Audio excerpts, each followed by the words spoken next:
Hello, good afternoon. कैसे हैं आप सब? होप करते हैं कि सब अच्छे होंगे। स्वागत है आप सबका हमारे यूट्यूब चैनल पर। जैसा कि अभी आप थंबनेल पे देख पा रहे होंगे, मुख्य सेविका डीबी शेड्यूल बहुत जल्द आने वाला है, ये आप सबको पता है। 126 पदों की सुनवाई 5 दिसंबर को होने वाली है, वो भी आप सबको पता है।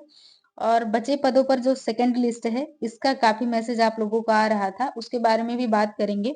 और मुख्य सेविका की नई वैकेंसी कब तक आने की उम्मीद है, ये भी कई सारी बहनों का क्वेश्चन ये भी था। तो इस वीडियो के माध्यम से डिटेल से चर्चा करेंगे। चैनल पे आप नए हो तो सब्सक्राइब कर लीजिएगा। जैसा कि आप सबको पता है कि मुख्य सेविका का जो डीबी शेड्यूल है वो बहुत जल्द आने वाला है। ये 10 दिसंबर के पहले-पहले आ जाएगा। अब 10 दिसंबर को जब डीबी शेड्यूल आएगा तो उसके बाद 8-10 दिन बाद का जो है डीबी हम लोगों का स्टार्ट हो जाएगा। इस बीच जो हम लोगों का टाइम मिलेगा तो उसमें आप लोग बहुत लोग ऐसे होंगे जो एफिडेविट अभी नहीं बनवाए होंगे या बनवा लेंगे बाद में जब टाइम जो डीबी शेड्यूल है आ जाएगा उसके बाद में। और बहुत लोग आय जाति निवास प्रमाण पत्र और जाति प्रमाण पत्र अपना ऑनलाइन किए होंगे, उनका भी आना बाकी होगा, वो भी आ जाएगा। तो इस बीच जो डीबी शेड्यूल आने के बाद जो टाइम मिलेगा, डीबी शेड्यूल आएगा उसके बाद स्टार्ट होने के बीच जो 8-10 दिन का टाइम मिलता है, इसमें अपना डॉक्यूमेंट वगैरह फोटो खिंचवाना या डॉक्यूमेंट फोटोकॉपी कराना, ये सारी चीजें आप उसमें करवाएंगे, इसलिए वो टाइम मिलता ही है। तो होप सो कि 10 दिसंबर तक डीबी शेड्यूल जारी हो जाएगा, आप सबको पता है। उसके बाद बात कर लेते हैं कि ये 126 पद का जो सुनवाई डेट लगा है, अगला डेट वो एक मतलब 5 दिसंबर को लगा हुआ है। आप यहाँ पे देख पाएंगे। केस स्टेटस की बात करें तो यहाँ पे देखिए ये डेट फिक्स करके लगा हुआ है 5/12/2024 को इसको सुनवाई होने वाली है। और ये यहाँ पे देख सकते हैं एडिशनल में ही लगा हुआ है, ये है। और बाकी सारे केस इसके साथ अटैच कराए गए हैं, ये भी आप यहाँ पे देख सकते हैं जो सीरियल नंबर रेट नंबर वगैरह दिया हुआ है। तब ये 126 पद का अब आगे इस पे क्या हो सकता है, क्या डिसीजन आएगा, अब ये 5 तारीख को जब सुनवाई हो जाएगी 5 दिसंबर को, उसके बाद ही ये कंफर्म हो पाएगा कि 126 सीटों का क्या करना है। तो उसके बाद ये कंफर्म हो पाएगा, तो इस पे अभी उतना बोलना उचित नहीं है कि क्या करेगा विभाग इसके साथ।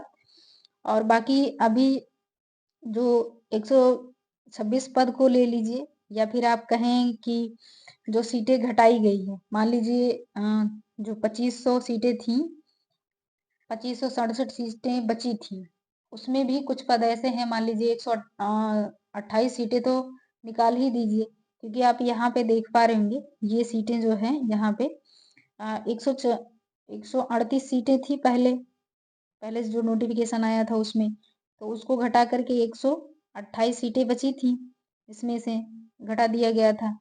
इसके बाद में अब यहाँ पे सॉरी 134 सीटें थी शायद, ये भी मुझे कंफर्म नहीं है, ऐसे ही कुछ था। 134 सीटें थी जो 128 सीटें बची हुई हैं अब।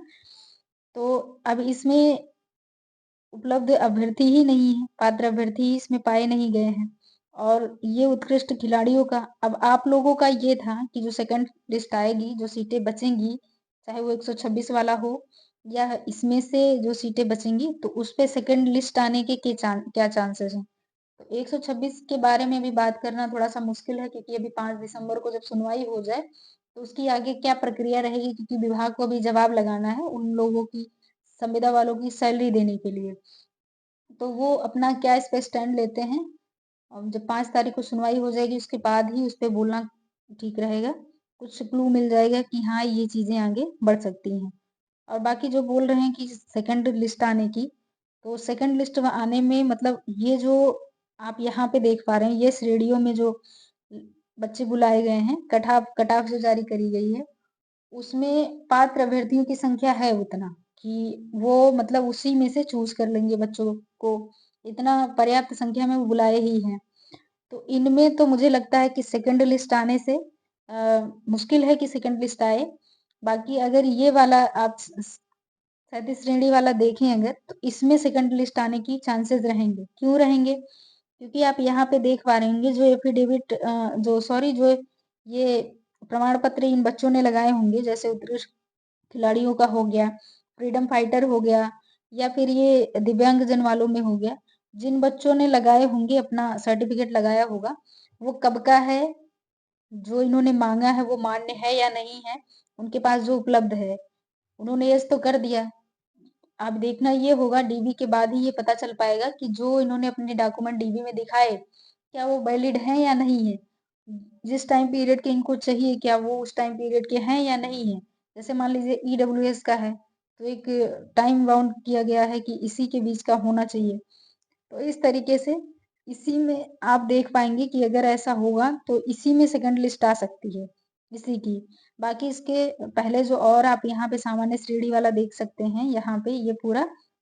तो इस बीच इन्होंने इतने पर्याप्त बच्चे बुला लिए हैं कि सेकंड लिस्ट आने के कोई चांसेस नहीं बनते हैं। फिर भी अगर ऐसा कुछ होता है तो वो आप सबको बताया जाएगा इसके बारे में।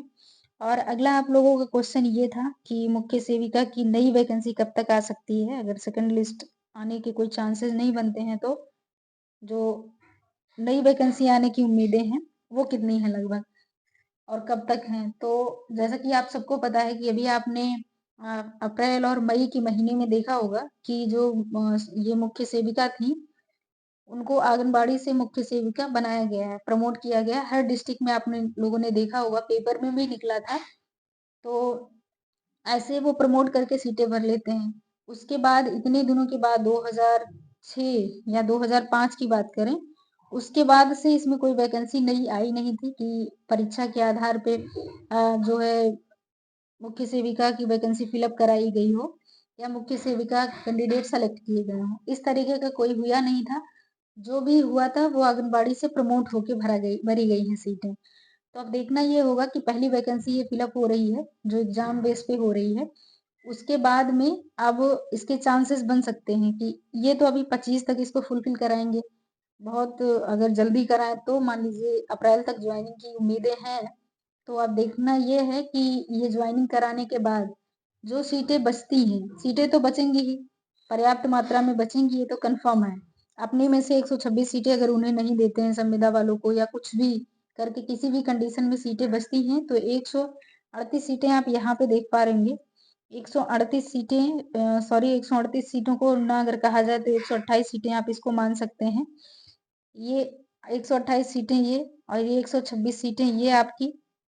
इसके बारे में भी थोड़ा कह पाना मुश्किल है फिर भी, लेकिन ये सीटें अगर बचती हैं और भी पद रिक्त तो होंगे ही, ऐसा तो है नहीं कि जो पहले से सेलेक्टेड हैं उनका एज हो गया है तो रिटायर होंगे नहीं। तो वो सारी सीटों को मिला के हमें लगता है कि 25 लास्ट तो नहीं कहा जा सकता, लेकिन 26 में इसकी नई वैकेंसी आने की उम्मीद बन सकते हैं। तो ऐसे मतलब एक अनुमान है, अभी ये कंफर्म नहीं है, ना ही कहीं प्रूफ है, ना कहीं लिखित में ऐसा आया हुआ है।